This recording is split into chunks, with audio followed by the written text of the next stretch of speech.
One of the things in one of the future lessons we're going to talk about is that just exactly on what kind of things you should store. Personal information, insurance cards.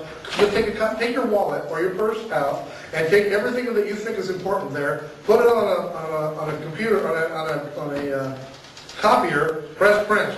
Make a copy of every single one of those things and keep them with you. That's an excellent point. I have a bumper sticker in my garage that my children love to look at, and it says, "Never eat more than you can lift." Now, when you want to go into a 72-hour kit, you can make a kit so complex, so perfect, that you yourself could not lift it. It's not like, oh, is there God, could God make a rock so big you couldn't lift it kind of thing? If you have a 72-hour kit that is so large and enormous, which is entirely easy to do, and you couldn't carry it, or you couldn't carry it for any distance, it's not going to serve you very well. Because you're going to put it on your back, you're going to walk about however far you're going to walk, you're going to go, all right, this is out, that's out, no more of that. But the biggest thing we need, which is water, is also the heaviest thing that there is to have. So you kind of have to make that balance on how much you're going to carry versus what you're going to do. So the other thing that I almost always get is, should I buy one? Buy a pre-made 72-hour kit? Or should I make one? Now, I'm in the business of selling 72-hour kits. So what do you think I'm going to tell you? I'm not going to tell you that you should buy one. Although I'd really like it if you wouldn't. If you buy it, you'd buy it for me. But a combination of both. And let me tell you why. This one is not a pre-made kit, but this is the one that I carry in my car. Now, this backpack actually happens to be the backpack I carried in college. Whatever it is, I think you should buy one. It's lasted a very long time. It's seen better days what it is. An Eastpak. I bought this and carried it around for college. This is the one that I have in the back of my car. It is not a pre-made pack. It is one that I've stuffed myself. But because I'm in the business and I sell the kind of stuff, it's stuffed with some, most, or all of the stuff that are in a pre-made pack. If you buy a pre-made pack, my suggestion to you is you get one that has enough extra room in it to put in the things that you want to put in. If you get a pre-made pack that is so full that you can't put any of your things in it, the things that you need in it, then it's not going to serve you very well. So make a homemade kit, you can take it, and by the way, I'm going to give a small list, or I have a small list available, but I'm not going to, if you came here looking for exactly what should go in a 72-hour kit, I'm not going to tell you that. I'm not going to tell you that because what you put in it is up to you.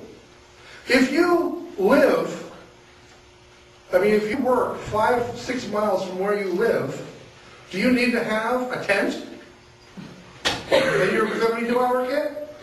I don't think so. I don't know about you, but I could probably make that 5 or 6 miles fairly easily. Even in the worst of conditions, I could probably do it in less than 24 hours. So I'm not going to need a tent.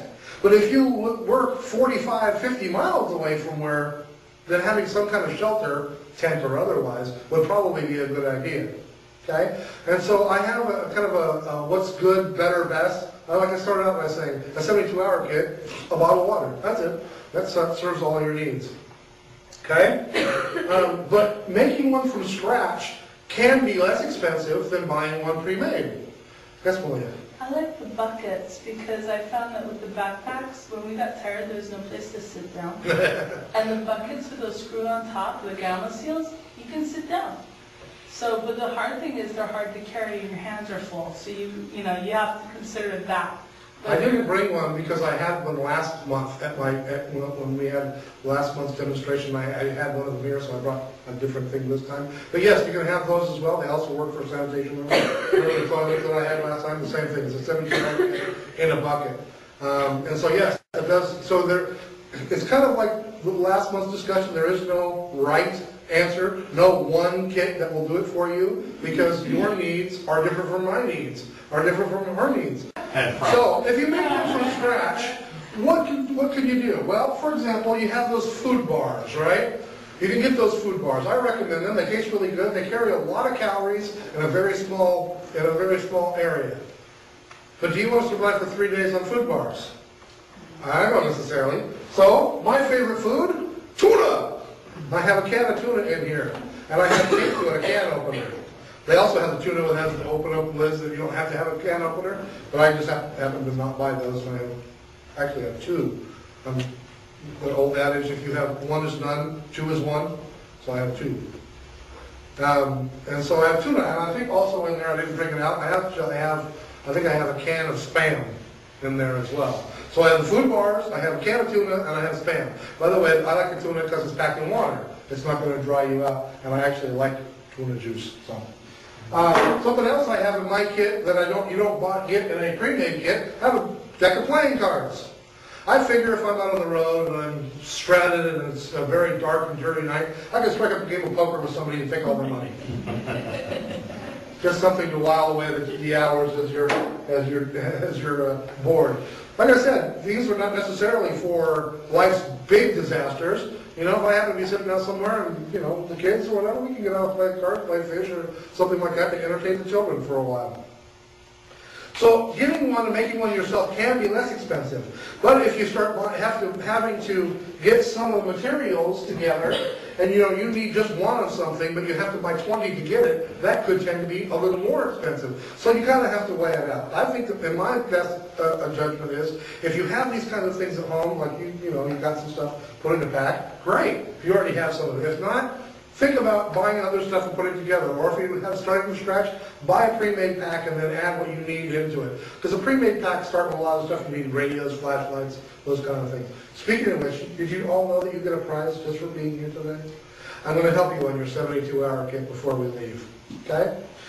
So how much should you spend on a 72-hour kit? You could spend next to nothing. Take your old college backpack, fill it with tuna, and a couple bottles of water.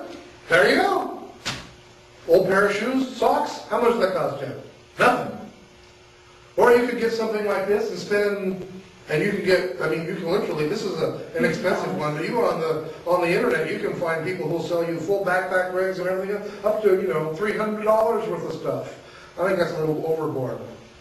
But somebody had a great quote that I liked. It said, about spending $300 for their backpack. And I thought it was exorbitant, but I liked the quote under it. It said, if you think your dignity isn't worth $300, you should spend a week in your pajamas at a Red Cross shelter. A real possibility, with camera crews prowling around looking for the most pathetic images. I like that. That'd be you, right? And do they do that? Oh, certainly they do. Are they going to go to the family that looks all well put together, well kept? Nah, they're looking for the people who got the biggest story. Okay. So what do you put in your kit? Well, it is as specific as where you are going. If you have to evacuate your home, are you going to rough it in the woods, or are you going to go to your sister's house? More likely, you're not going to be kicked out of your home and have to go live in the mountains for 4 or 5 days. You don't need a sleeping bag, you know, an army saw, and you know, and earmuffs, especially not here in Southern California. You're more likely to have to leave your home and go visit your aunt, your Aunt Edna in San Diego, and go live with her for a few days.